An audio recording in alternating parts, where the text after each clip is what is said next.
বাংলাদেশটা চালাচ্ছে কারা?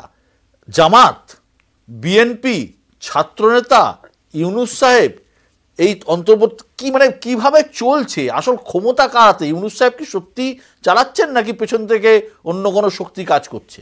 It's a $1 million question. It's a good question, but it's a $1 million question. এবং সেটা আমারও প্রশ্ন। আমি দেখি যে শহীদ মিনারে দাঁড়িয়ে ছাত্র নেতারা বা সমন্বয়করা যখন বলে, তখন আবার আপনার অন্তর্বর্তীকালীন সরকার তার অনেক কিছু শোনে। আবার 200 ছাত্র গিয়ে যখন সচিবালয়ের সামনে গিয়ে বলে আমরা পরীক্ষা দিব না, তখনও সেটা শোনে। এই জন্য আমার প্রশ্ন হচ্ছে আসলে কার হাতে ক্ষমতা।